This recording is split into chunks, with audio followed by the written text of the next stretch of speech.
যে কটি কবিতা এই সংকলনে আছে তার প্রত্যেকটির মর্ম, প্রত্যেকটির মূল ভাবনা আমাদের জীবনের কথা বলে।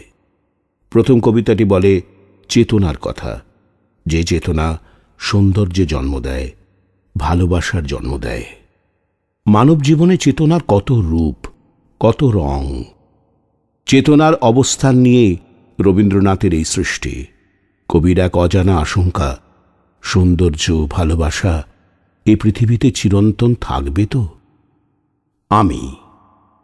আমারই চেতনা রঙে পান্না হলো সবুজ, চুনি উঠল রাঙা হয়ে। আমি চোখ মেললুম আকাশে, জ্বলে উঠল আলো পূবে পশ্চিমে।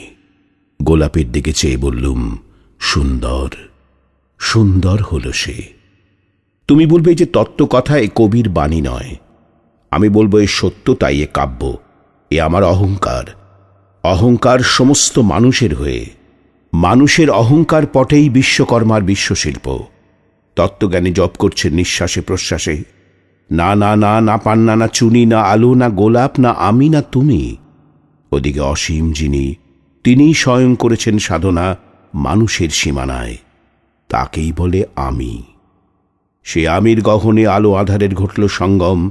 দেখা দিল রূপ, জেগে উঠল রস।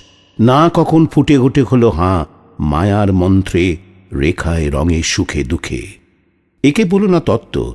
আমার মন হয়েছে পুলকিত, বিশ্ব আমি রচনার আসরে হাতে নিয়ে তুলি, পাত্রে নিয়ে রং। পণ্ডিত বলছেন বুড়ো চন্দ্রটা নিষ্ঠুর চতুর হাসি তার। মৃত্যুদূতের মতো গুড়ি মেরে আসছে সে পৃথিবীর পাঁজরের কাছে। একদিন দেবে চরম টান তার সাগরে পর্বতে। মর্তলোকের মহাকালের নূতন খাতায় পাতা জুড়ে নামবে একটা শূন্য। গিলে ফেলবে দিন রাতে জমা খরচ। মানুষের কীর্তি হারাবে অমরতার ভান। তার ইতিহাসে লেপে দেবে অনন্ত রাত্রির কালি। মানুষের যাবার দিনের চোখ বিশ্ব থেকে নিকিয়ে নেবে রং। মানুষের যাবার দিনের মন ছানিয়ে নেবে রস। শক্তির কম্পন চলবে আকাশে আকাশে, জ্বলবে না কোথাও আলো। বিনাহীন সভায় যন্ত্রীর আঙুল নাচবে, বাজবে না সুর। সেদিন কবিত্বহীন বিধাতা একা রবেন বসে নীলিমাহীন আকাশে, ব্যক্তিত্বহারা অস্তিত্বের গণিত তত্ত্ব নিয়ে। তখন বিরাট বিশ্বভুবনে দূরে দূরান্তে অনন্ত অসংখ্য লোকে লোকান্তরে এ বাণী ধ্বনিত হবে না কোনোখানেই, তুমি সুন্দর, আমি ভালোবাসি। বিধাতাকে আবার বসবেন সাধনা করতে। যুগ যুগান্তর ধরে প্রলয় সন্ধ্যায় জপ করবেন, কথা কও, কথা কও। বলবেন বলো তুমি সুন্দর, বলবেন বলো আমি ভালোবাসি।